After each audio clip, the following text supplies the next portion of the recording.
विघ्नहर्ता श्री गणेश, श्री गणेश, श्री गणेश। देवी लक्ष्मी, आप चिंता त्याग दीजिए, क्योंकि इस संसार की समस्त घटनाएं मेरी इच्छा के अनुसार ही होती है।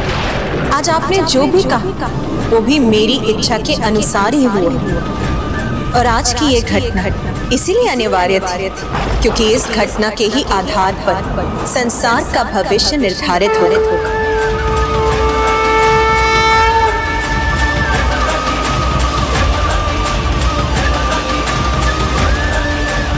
भविष्य में ऐसा क्या होने वाला था माँ? हैग्रीव नामक दैत्य का जन्म।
अनेकों वर्षों के कठोर तप के उपरांत वो दैत्य हैग्रीव माता पराशक्ति को प्रसन्न करने में सफल हुए, और अन्य असुरों के समान उसकी भी एक ही इच्छा थी। ओम ऐं ह्रीं क्रीं श्रीं। ओम ऐं ह्रीं क्रीं श्रीं। ओम ऐं ह्रीं क्रीं श्रीं।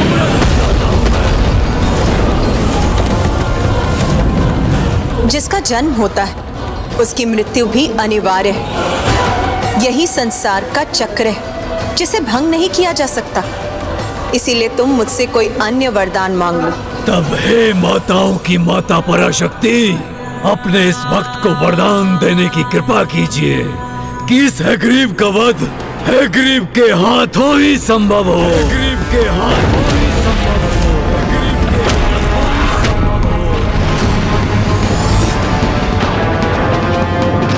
तथास्तु तथास्तु।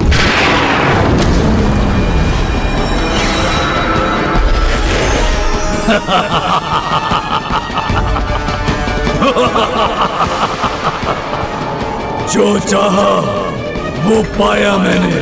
अनूठा हूँ मैं जगत में, एकमात्र मैं ही हूँ जिसका शीश अश्व का है और तन मनुष्य का। अर्थात कोई नहीं है मेरे जैसा, कोई अन्य हैग्रीव नहीं है समस्त संसार में। तो मेरा वध असंभव है। अमर हो गया मैं, अब मैं अजय हूँ। समस्त संसार पर राज करूंगा मैं, और मुझे कोई क्षति नहीं पहुंचा सकता, कोई नहीं। किंतु प्रभु हैग्रीव के पूर्व दैत्य हैग्रीव उत्पन्न हुआ था, जो माता पराशक्ति का वरदान पाकर तीनों लोगों पर अपना आधिपत्य स्थापित कर चुका था, किंतु उसे तो अभी भी संतोष नहीं था। उसे और शक्ति प्राप्त करने की इच्छा थी, तो फिर संसार से उसने उन्हें छीन लिया जिनके लुप्त होने का अर्थ है अज्ञानता के अंधकार का विस्तार।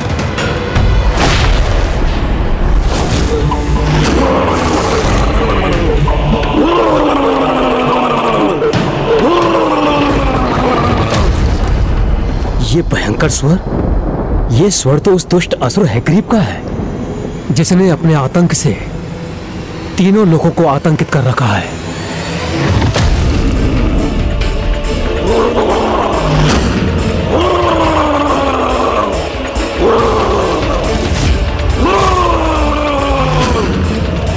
अवश्य ये किसी बुरे आशय से यहां आ रहा है।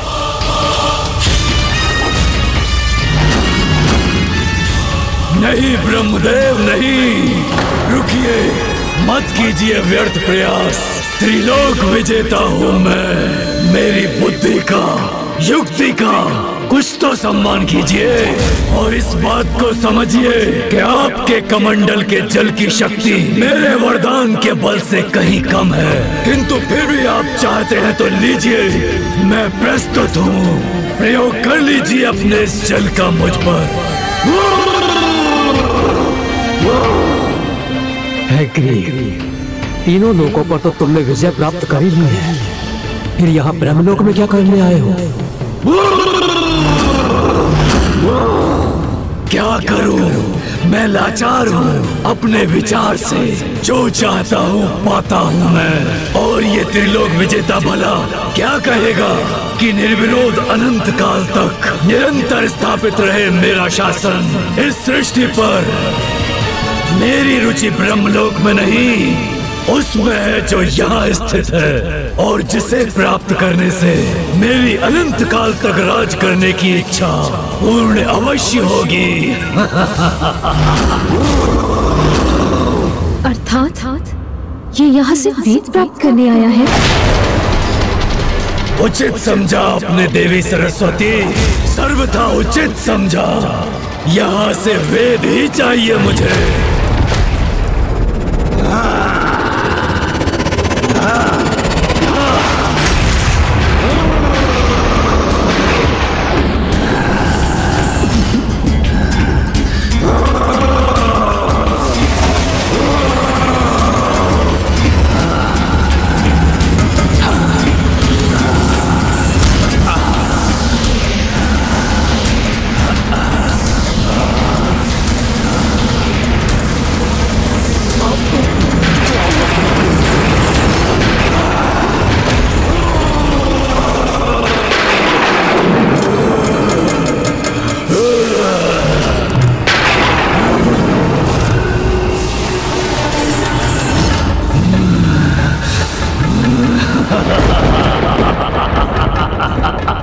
स्वामी, इस दुष्ट ने क्या किया ये?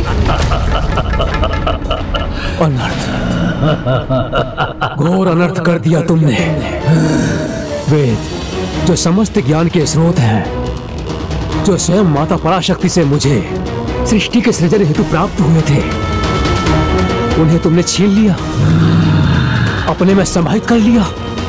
हैग्रीव, वेद मुझे वापस लौटा दो, उन्हें अपने साथ ले जाने का विचार त्याग दो। हैग्रीव। ब्रह्मदेव, मैंने कहा ना, मैं लाचार हूँ अपने विचार से। किंतु आप चिंता मत कीजिए, आपसे भी कहीं अधिक माता के ये बहुमूल्य उपहार मेरे पास सुरक्षित रहेंगे। मुझसे कोई नहीं हर सकेगा वेद को।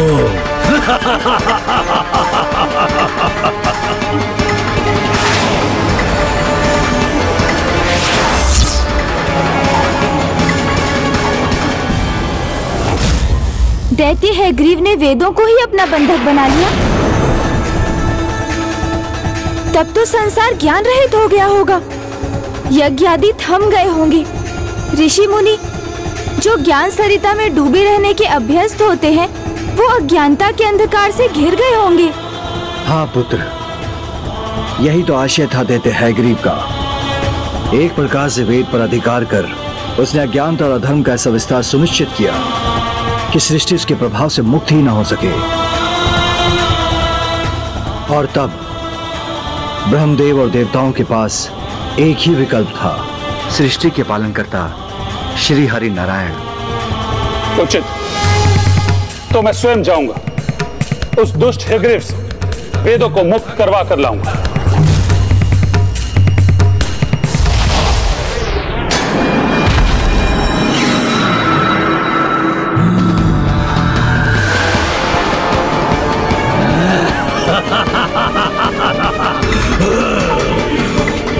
सत्य हुआ मेरा विचार। ज्ञान रहित सृष्टि में अधर्म और अज्ञानता के अंधकार का विस्तार होगा। अब तो महानतम दिव्य देवता भी मुझसे संघर्ष करने आ जाएं, तो वो भी मुझे अपने इस सिंहासन से नहीं डिगा सकेंगे।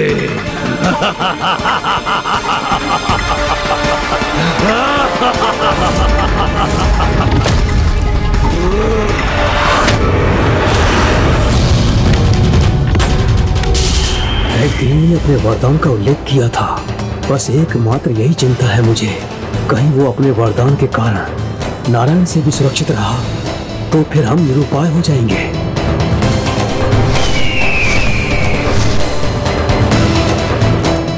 मैं आपको श्राप देती हूँ कि आपका शीश जो मेरी ओर देखने के लिए मुड़ न सका, वो शीश अपने तन से विलग हो जाए। आज आपने जो भी कहा वो भी मेरी इच्छा के अनुसार ही हुआ। किसी बड़े अनिष्ट की आहट सुनी हो मैंने, ऐसा क्यों लग रहा है मुझे? ऐसा क्या छिपा है भविष्य के गर्भ में?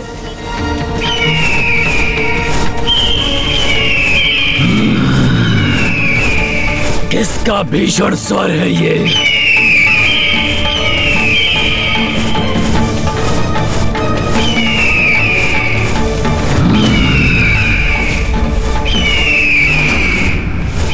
ओहो, नारायण तो ये आ रहे हैं।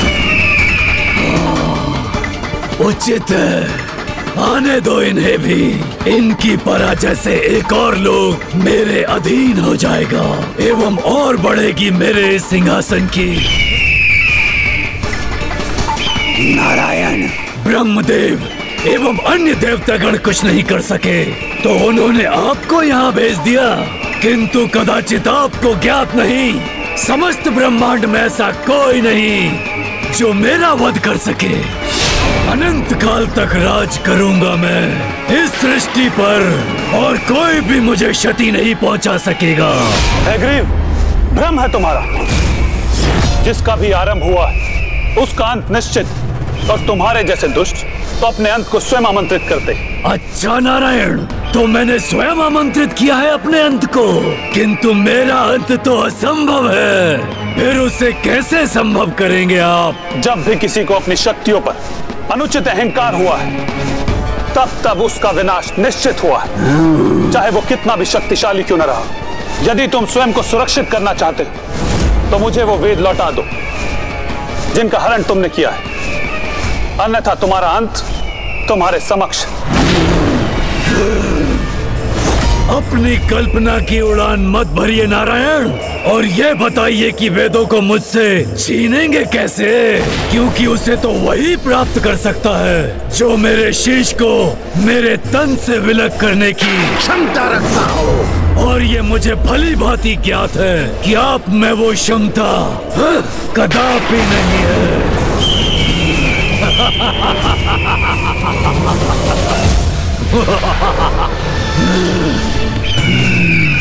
जब दो बड़े बात कर रहे हो तो उसमें सेवक का हस्तक्षेप कदापि उचित नहीं है।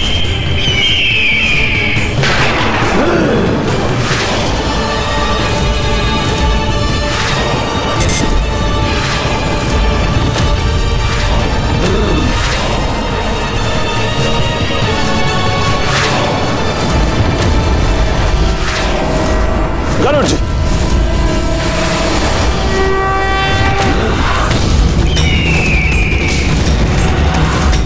मेरे एक अस्त्र को नष्ट किया तो क्या किया नारायण? मुझसे श्रेष्ठ नहीं है आप, क्योंकि ये तो युद्ध का आरंभ ही है।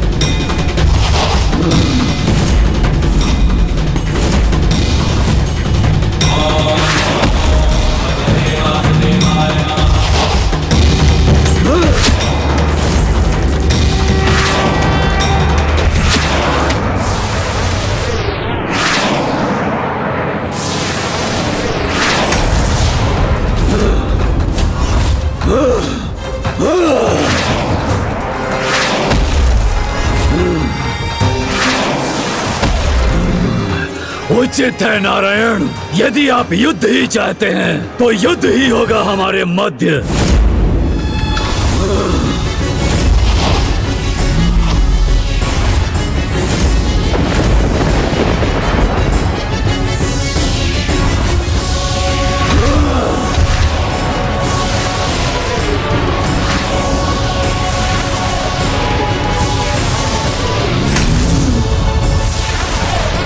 कितना भीषण युद्ध है ये, किंतु नारायण के प्रहारों का सामना करने में कैसे सक्षम हो रहा है ये?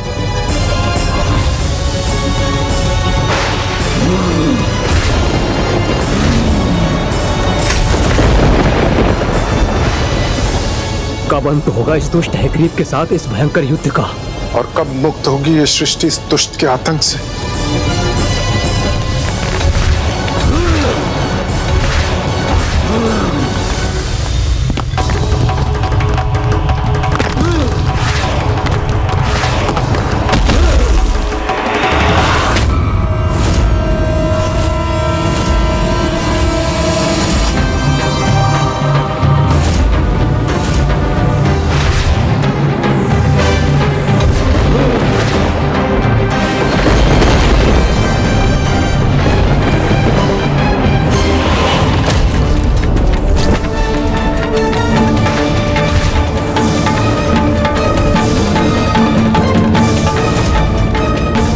कितने वर्ष बीत गए इस युद्ध को, किंतु ये दुष्ट हैग्रीव अभी भी नारायण के समक्ष टिका हुआ है। अथक प्रयासरत रहा मैं इस दुष्ट के वध के लिए, किंतु ये तो अब भी स्थित है। कोई लाभ नहीं रहा इस युद्ध का, और अब तो मैं भी अत्यधिक क्लांत हो चुका हूँ।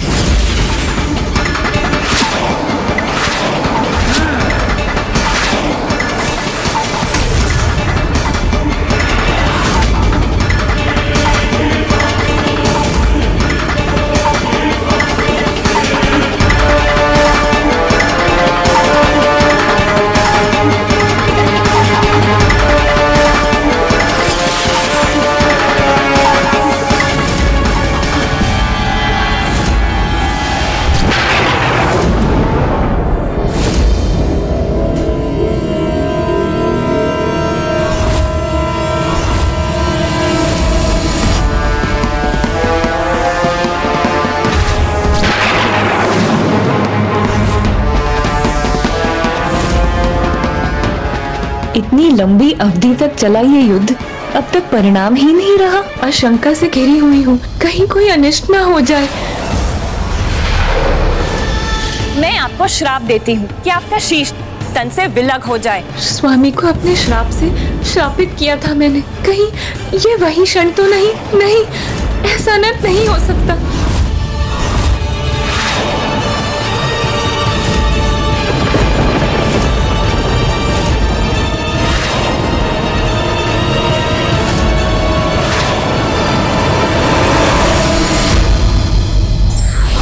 शिक्षा और ज्ञान कभी चौर्य कर्म से अर्जित नहीं किया जा सकता, और यदि किया भी गया हो तो ये कभी समय पर कार्य नहीं करेगा। For more updates, subscribe to our channel, click the show links and enjoy watching the videos.